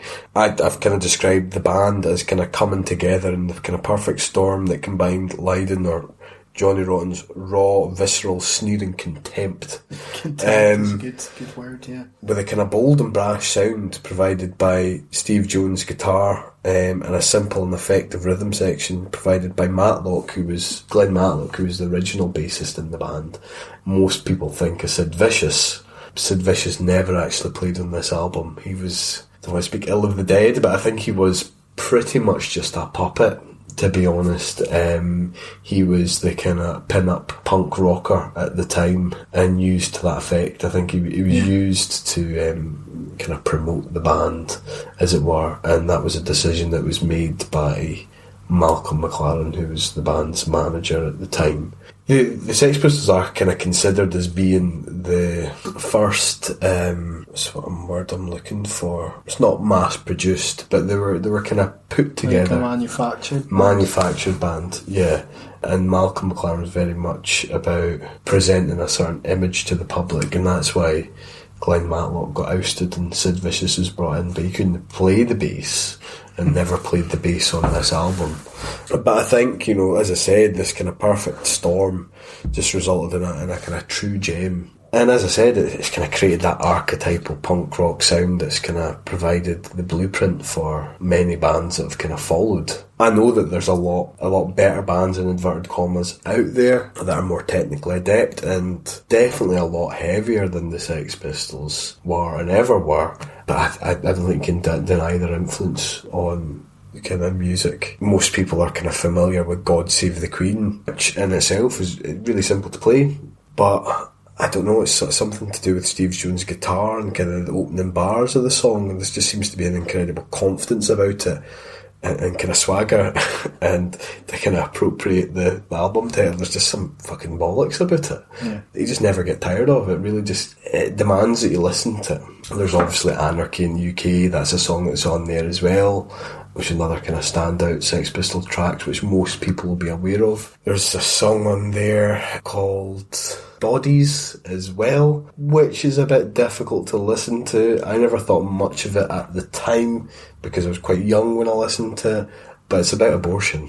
Okay. And I never kind of realised that until I was a bit older, until I managed to kind of decipher the lyrics a bit better. So with Johnny Rotten's sneering contempt, as we've kind of described it, he kind of basically talks quite ill of abortion.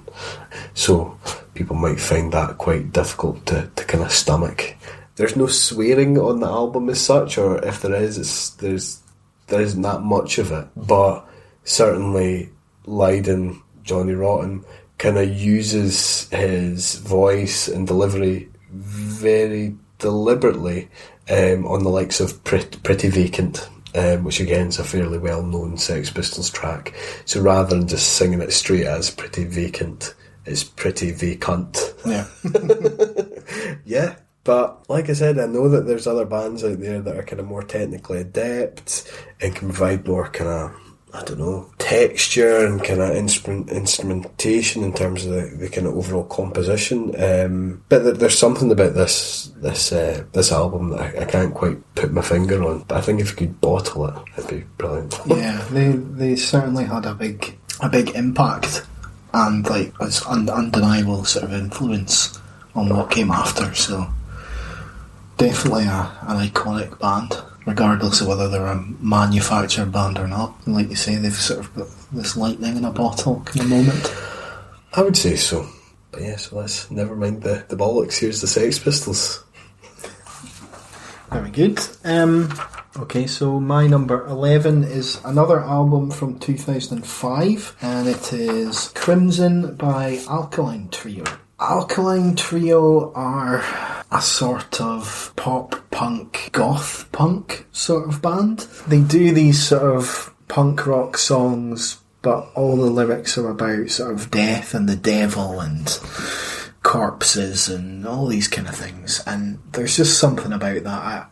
I'm a big fan of like dark lyrics in my pop punk songs. I think it's just that sort of juxtaposition of the fun, bouncy punk with just sort of dark subject matter. And Alkaline Trio are the best out there at doing that. I think Crimson is Alkaline Trio firing on all cylinders. Their earlier albums, from Here to Infirmary, that's got the song Stupid Kid. That's probably the song most people think of when they hear the name Alkaline Trio, or possibly Private Eye. There's a good song, Steamer Trunk, on there as well, but some of their other albums, Good Morning has got We've Had Enough, which is another iconic track, and the likes of Blue in the Face or All in Black or Blue Carolina really show off their sort of melodic chops, I suppose. And Crimson, like I said, is kind of them at their peak. It's the last time I've loved Alkaline Trio, and from this point forward I've not really been hooked in by any of their albums, but this Crimson, as soon as I heard the bass rumble on the opening track, Time to Waste, I was just like completely hooked. And it's not a perfect album, but it's pretty close. I mean, there's just melodies everywhere. I mean, Matt Skiba, the frontman, he just knows how to write a perfect vocal hook. And you've got Dan Adriano, who I think is a bassist, and he started off early in the band as just really having a few bits of backing vocals here and there, but I think on the likes of Good Morning, he featured more prominently on vocals and even sort of had lead vocals on some of the tracks. And Crimson, there's a much more of a balance between Skiba and Adriano's vocals, and those two different styles of singing, they just blend so perfectly together, especially when they're harmonising. And I think the fact that Adriano is more present on this album can only be a good thing. That's what sort of elevates it above some of their earlier stuff. So, like I said, it's a near perfect album. Time to Waste is pretty much the perfect opener. There's songs like Mercy Me, which has got just an iconic chorus. Burn, which has just got a bass line that sounds like a motorbike. There's Deathbed. The final track on the album is called Back to Hell, and it's very much in the same vein as We've Had Enough from Good Morning, and it's just got a fantastic sort of back and forth between the two vocalists, and the lyrics about sort of going to hell and confessing your sins and all these sorts of things. It's just that subject matter, but there's not much more to say about this album other than it's just a kind of masterpiece of like melodic pop punk with some pretty grim subject matter, but a really really good band, and this is, in my opinion, their best album. Cool. So my number 11 is An American Prayer by Jim Morrison and The Doors. It was released in 1978 and is technically the 9th and final studio album by The Doors. The interesting thing about this album was it was actually released and recorded 7 years after the death of the band's lead vocalist, Jim Morrison, who died in 1971 in Paris. Basically what happened was the original surviving members at the time, Ray Manzarek, Roddy Krieger, I believe, and John Densmore decided to reunite and record backing tracks for Jim Morrison's spoken word poetry. So Jim Morrison's quite well known for writing poetry, and I suppose if you're familiar with The Doors, you can see that in his kind of lyrical content. I think you can buy books of his work as well. I think Ali at one time had a book of his work, and I think I first heard this album back when I was staying in Aberdeen. I think it was one of our mutual friends, Chris Glenn, that put it on, and I later went out and bought it in a place called Europa Music, which is a wee record shop in Stirling. Right. And I remember at the time, I've been there. I think it's been there for years, certainly since the early 90s. I only recently found out that there's actually two parts of it, because when you first walk in, it just looks like a wee record shop, which probably doesn't look all that much bigger than the room that we're sitting in now. However, I visited it fairly recently with Boff, and he was like, "Oh, we'll just go through the back." And there's like a hall full of crates and boxes. I didn't know that existed. I've only been once, and I was only in the front. It's phenomenal. And it's just, like I said, full of crates and boxes full of records. And a wide range of different things. I think when I was there, I managed to get Derek and the Dominoes, Layla, Pretty Vacant by the Sex Pistols. I'm pretty sure I bought a Bob Marley 7-inch as well. Okay. So a whole host of different things, Yeah. and really worth a visit. And I remember at the time, like I said, I bought this album on CD, and the guy had said to me, "It's so much better on vinyl," and I was like, "I don't have a record player though." But I did later on go and inherit as a vinyl. My uncle's work colleague's dad passed away, and she was just chucking out lots of his old vinyl, and he just gave it to me, and that's when I started listening to records. He bought like an old beat up record player for me, and this is one of the vinyls that I inherited and kind of listened to. Right. I don't know if it was all that much better on vinyl, to be honest. One thing I will say though is, at the time, I'm pretty sure I might have still had a portable CD player. I'm not too sure. I certainly listened to it on maybe, I think from a CD. I uploaded it onto my laptop and then transferred it onto my Zen Creative MP3 player, and listened to it quite a lot through my headphones, obviously.